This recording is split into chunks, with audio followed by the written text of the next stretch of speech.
The misconception is that being a gentleman is just about being polite or courteous to women. In actuality, to be a true gentleman means that you have respect for your fellow man, so it encompasses men and women. Style is something that you evolve into. It's about your personality. It's about how you live your life.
Welcome back to another edition of the Gentleman of Style Show. This is a special edition, the Martin Luther King Jr. edition. I'm Baldwin. And I'm Creech. And as he said, this is the Martin Luther King Jr. edition of the Gentleman of Style Show. And I'm almost kind of at a loss for words, because when you look at something of this magnitude, a man who I don't even know how to really put it into words, or really just it's so much to. Sorry, brother. Sorry. I'm just saying it's so much. Put your feelings up. Yeah. But I mean, talk to him like you want to talk. But it's so much to Dr. King that you really can't quantify it in real, in words. You know what I mean? Like you could say, you could talk about his scholastic aptitude. You could talk about, him spiritually as a man and as a pastor. I mean, you can talk about him, of course, as a civil rights leader. Right. Then you can go to the side that's, the man, the father, the husband, the friend, the brother, the gentleman. So, when we're looking at that in terms of, just a day, it's a holiday, but then I think back how long it took us just to get that day. Right. We had to fight so hard just to get that day. Yeah. Right. Exactly. And I mean, truly in our lives, as you come of age and as you realize certain different things that contribute to where you're at, and if you had certain successes or if you had certain failures in your life, how do you quantify that? As Terrence elaborated before, how do we get there? What stepping stones were there or placed before us in order to get to the points that we're at, in order to do the things that we are able to do today, without having someone to say, oh, you're not eligible, or you're not qualified, or you're not good enough, or just plain right out, I don't like you because you are a certain tone or skin color or anything, or nationality or religion. The spectrum is broad, especially when, with the climate of today. At this point and this pinnacle passing as far as his birthday that's coming up this coming Monday, we have to, and I think we owe it to ourselves to reflect on certain things and what it means to us as individuals, not as a group, but as an individual, because as an individual, we all have a personal responsibility to push things forward. Now, we do things collectively, but as an individual, we have to put that together to do it in a collective, because that's just the way it's done. January 15th is his actual birthday. It's an actual holiday. All offices are closed. Not everybody. Not everybody. You guys open? No, I mean, no, we're done, but there are some businesses that are still open. Right. There are some businesses that are open. They run 24 hours. That's just the nature of the beast of how it is and everything. But most businesses are closed. So, and that's a good thing. That's the true indication of a holiday. Things shut down, and you have that day to reflect and relax and do the things that you want to do as you want to observe that actual day of observance. So, well, here's a tip just from me. If in the grand spirit of the holiday, go out and do something in the spirit of it. Go take in an exhibition, go take in a play, go take in a festival. If you're in the area, I know quite a few people probably planned a trip to DC to the memorial. So, do some of these things besides just rest. I know it's typical for people, you get a day off, you want to rest. I get it. I'm one of those people as well. But if you get a chance to do something in observance and in contrast to your normal laying around or taking a break, go check that out. I think I'm gonna try to seek out something in the area to find, to just go, be a part of and maybe get some knowledge and some information that I didn't know, or get motivated to to continue to do positive things or whatever it may be. So there are normally so many different things that different cities and counties or whatever put together in observance of the day. So especially if you have younger kids or even if you have older kids, that's a great thing to do, collectively together, and to be able to, learn more, to be able to, speak with people. And it's always normally, I found at most events, there are always a few people that were around during the time when Dr. King lived, and trust me, you'll learn so much from those people, just having those conversations and them telling you, where they were doing this thing, or, if they marched, or all the different things that went on during that area. So it's really insightful to me. So I don't know if it's something that has been short term as far as coming, or long term as far as coming, because there's always been an underlying undertone. But to me, right now, I just think the focus is, hey, what can I do, or what can I participate in to broaden the perspective and the enlightenment of everything around me. So I'm going to do my part, and I hope everyone else out there are more than willing to do their part as well, and to push forward and to push what Martin Luther King represented as far as the dream is concerned. Let's get in there and do what we have to do. Don't let it die, and don't let it fade. Keep the memory alive, and there's more to do. Let's join in. Let's do it together. Well, that's one thing. I it's amazing to me. I don't think that's one person, and this is just kind of my thought process, but that's one person I don't think that'll ever be forgotten in the history of things. As we think back to someone like George Washington, who I don't, of course I never met him. I didn't know him. It's all history. But when you think of Dr. King on the level of his impact on the world in that, and truly it was a short amount of time. People think it spanned forever and a day, but it was a short amount of time, from the boycotts to the marches to the, that span of time right there was not, it wasn't, 30 years. Now, the fight has been going on quite some time, but his span of time where he rose as, as a leader rises, learning, understanding, educating himself, and then taking the reins and saying, if nobody else will, I will. Or, I'll go there with you. I'll be a part of what you're doing. All these things that he did, it wasn't a vast, 80-year legacy. Right. But it feels that way. Right. It feels like he's been here with us the whole time. The impact of it, the sheer concentration and the focus and the intensity of the situation and what he brought to it, to what you're saying. Yeah. So it was that that understanding with that amount of time. And I don't, and these are not two things I'm likening to, or I'm not comparing one to the other, but I'm comparing the I guess the concentration of the situation. Same thing with like Tupac.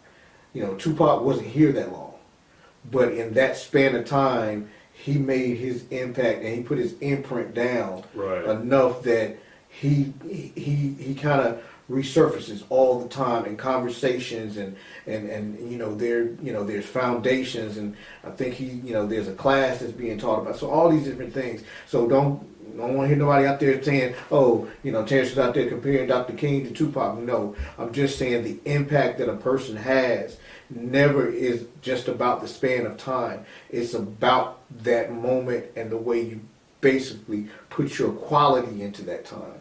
Not to quantify it, but the quality that you put in, between those numbers, because you get you basically get two numbers in this life.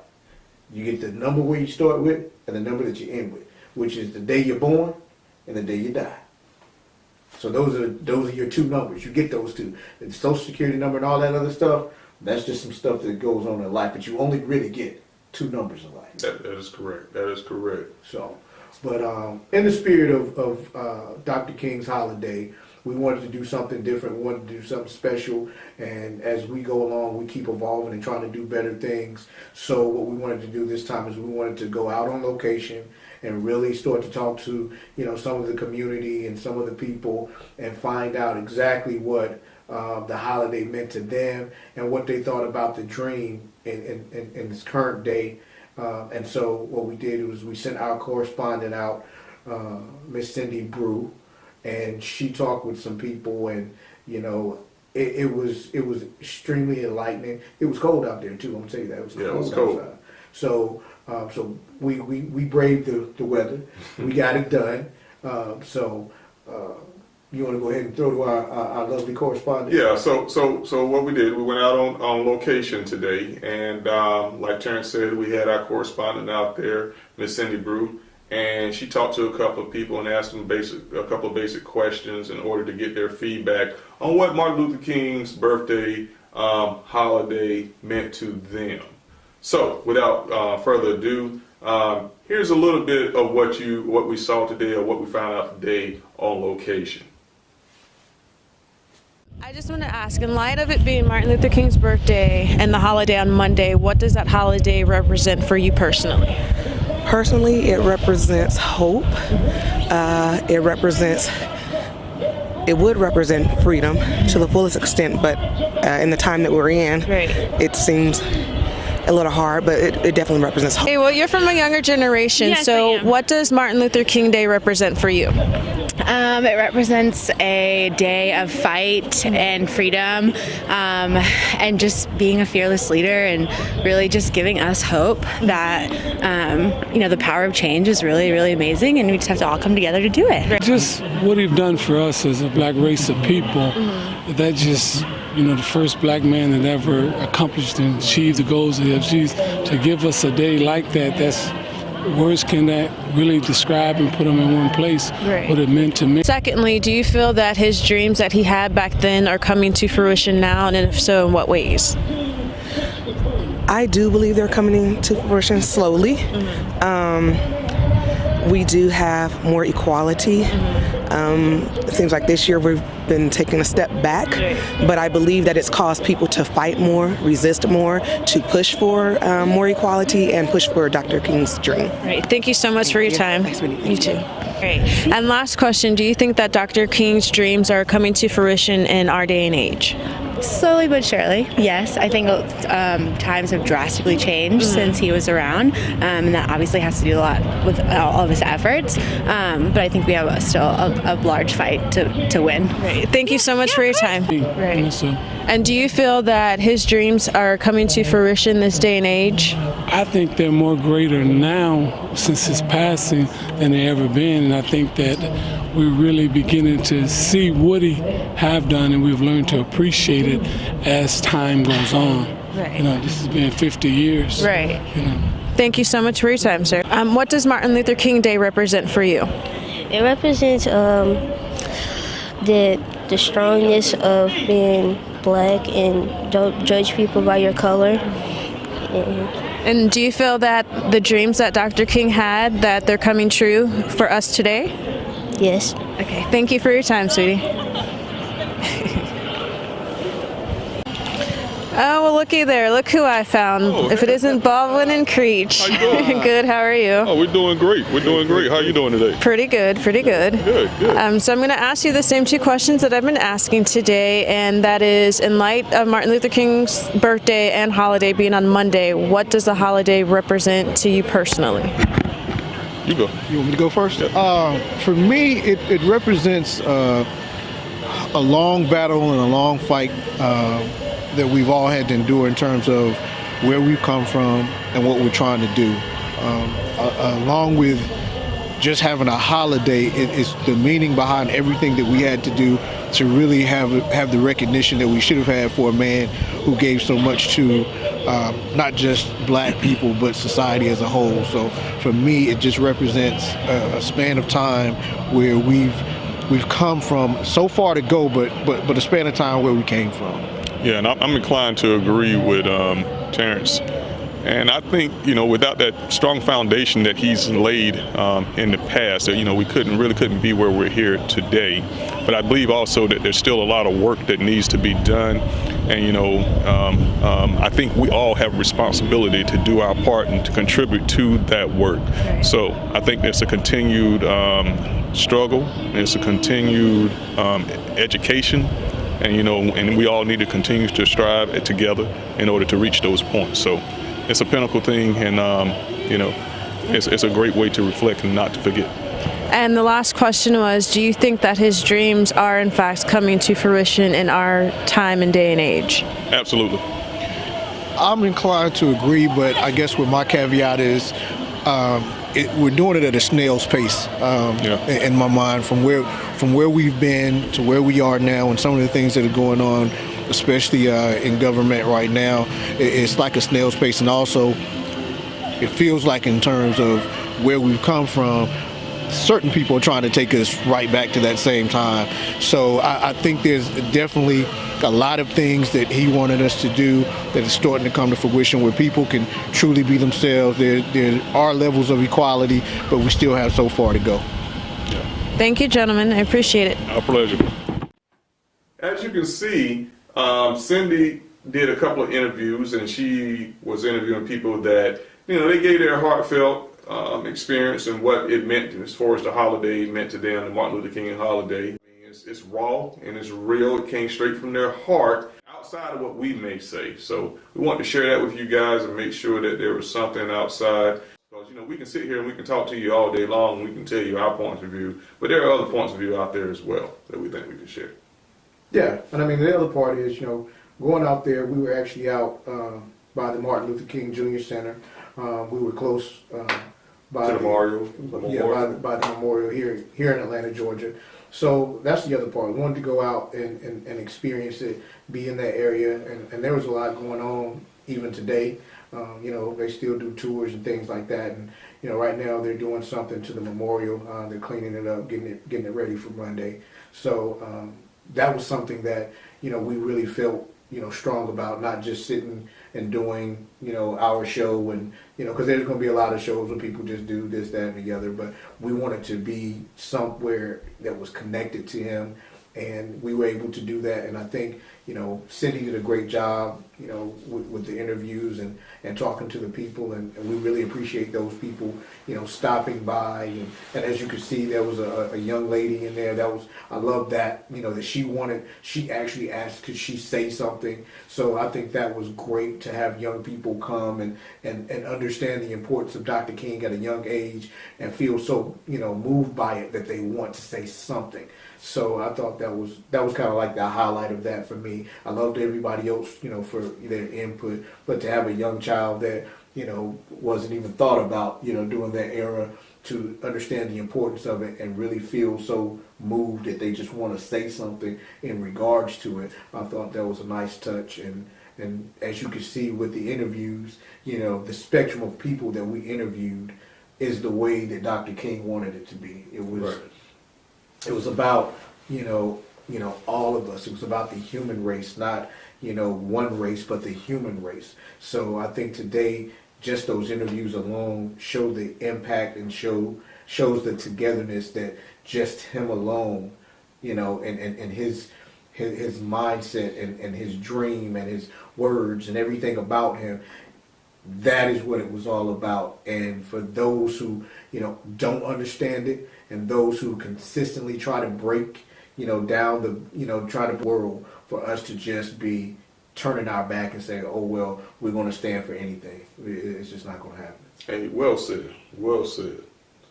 Well said. I mean, I don't have anything to add to that. That was elegant. Yeah, I mean, like I said, with Dr. King, we could sit here and do a mini movie. We could do a full length movie. We could do so many different things because his life has so many different avenues and so many things you could talk about. But we wanted to make sure that we, gave our time and our thoughts and our perception, and we wanted to do a show that showed our appreciation, as well as, just to honor him. And so, this is our way of doing that. We'll probably do, things individually or what have you, in our daily life, but, collectively as the Gentleman Style Show, this is something that we wanted to do. So I'm just elated that we were able to do it. We have a platform, and so, we're able to use our platform to show everyone who follows us, who watches us, that, this is something that you definitely, if you don't show the appreciation for, now's the time to start. It's not just a day off. So keep that in mind. Exactly. So, with that being said, I think it's a wrap. Yeah. Thank you guys for joining us.